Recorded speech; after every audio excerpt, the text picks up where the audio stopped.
Bonsoir François. Bonsoir Élise. Alors aujourd'hui, on va faire le bilan pour ce tableau d'honneur des questions sociétales et du programme des candidats de la primaire. Alors dans ce bilan, on va parler de 4 mesures essentielles qui sont contenues dans votre manifeste. Le début, la fin de vie, la dignité de la femme et de l'enfant, ainsi que évidemment la question de la famille avec la loi de Taubira. Très bien, très vaste sujet, quatre points tout à fait fondamentaux. Alors, si on commence par le début de la vie. Donc on parle évidemment de l'avortement et de ces lois successives qui ont abouti à faire de l'avortement un droit fondamental. Donc ce que nous avons proposé aux candidats, c'est qu'il y ait une révision de ces lois pour diminuer de façon massive ce nombre épouvantable d'avortements qui est aujourd'hui de 220 000 par an environ. C'est-à-dire 8 millions de petits bébés tués dans le ventre de leur mère depuis la loi Veil. Bon, ce qui est évidemment un drame considérable. Sur ce sujet-là, soyons clairs, aucun candidat ne veut bouger, mis à part Jean-Frédéric Poisson. Voilà, qui lui dit, oui, il faut revoir les lois sur l'avortement. Il est extrêmement clair sur le sujet. Donc là, les choses sont tout à fait claires.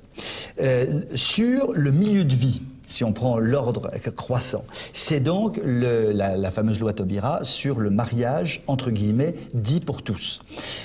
Sur ce registre-là, aucun des candidats ne veut revenir sur la loi Taubira, mis à part Jean-Frédéric Poisson. Donc les choses sont extrêmement claires. Alors que... pourtant, certains ont parlé de réécriture. Nicolas Sarkozy, d'ailleurs, devant Sens Commun, lors de l'élection à la tête de l'UMP, avait d'ailleurs apostrophé la salle en disant aussi qu'il préférait le terme d'abrogation plutôt que de réécriture. Il n'y avait pas de problème.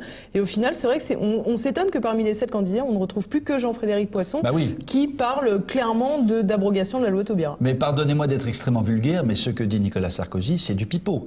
C'est l'histoire du traité de Lisbonne.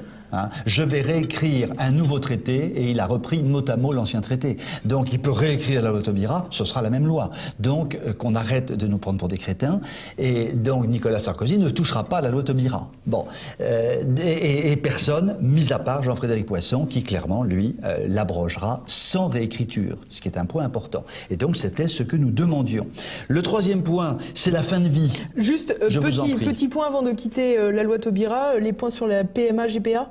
Alors PMA-GPA, oui. Alors en général, les candidats sont plutôt opposés à la PMA-GPA, donc aux conséquences de la loi Taubira, mais on sait parfaitement que si on ne s'attaque pas à la cause, les conséquences seront juridiquement là. Nathalie Kosciusko-Morizet est défavorable à la PMA et à la GPA? C'est une question. Eh bien écoutez, elle est sur ce sujet-là extrêmement floue.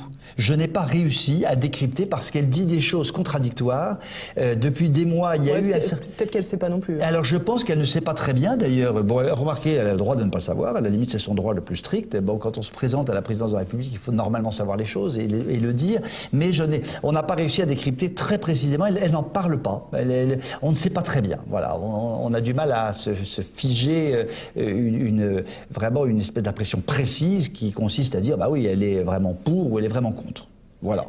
Donc voilà pour ce qui concerne la loi Taubira. Alors sur la fin de vie, là c'est pareil. Il y avait eu la fameuse loi Leonetti il y a une dizaine d'années, et puis il y a la nouvelle loi Claes-Leonetti qui est beaucoup plus dangereuse, qui ouvre la porte en réalité à l'euthanasie. Et là encore, le seul candidat qui se démarque vraiment, c'est Jean-Frédéric Poisson, qui lui clairement dit voilà, non, il faut revenir à l'esprit de la loi Leonetti et surtout pas accepter l'euthanasie. Alors sur ce point-là, Alain Juppé, lui, est le plus mal noté sur la fin de vie. Oui, parce qu'alors lui, je dirais que pratiquement, il semble, en tous les cas, être favorable à l'euthanasie ou à une forme d'euthanasie. On saura s'en souvenir, absolument. Et puis, il y a un quatrième point qui, lui, est un point transversal, si vous voulez, qui touche toute la population, de la naissance jusqu'à la mort. C'est la déferlante pornographique, qui est un drame absolument effrayant dont personne ne veut parler. Et là, il y a un seul candidat qui en parle, et qui accepte notre mesure de lutter très sévèrement contre la diffusion de la pornographie, c'est-à-dire, en fait, utiliser le code pénal, parce que le code pénal prévoit... Oui, et puis de revoir peut-être un peu l'organisation du CSA. Exactement, absolument. Donc là, c'est Jean-Frédéric Poisson qui, de façon claire, dit la pornographie est un drame. Je rappelle d'ailleurs qu'il a fait un colloque à l'Assemblée nationale il y a 6 semaines à peu près, qui a d'ailleurs eu un grand succès sur le sujet. C'est le seul à aborder le sujet, et c'est le seul avec lequel on peut aborder le sujet.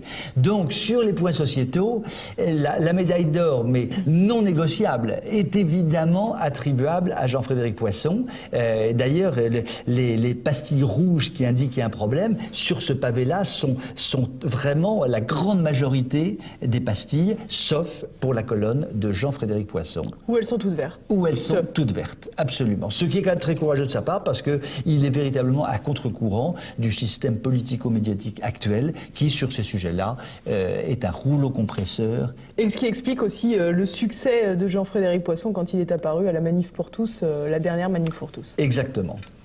Merci François. Merci beaucoup, Élise.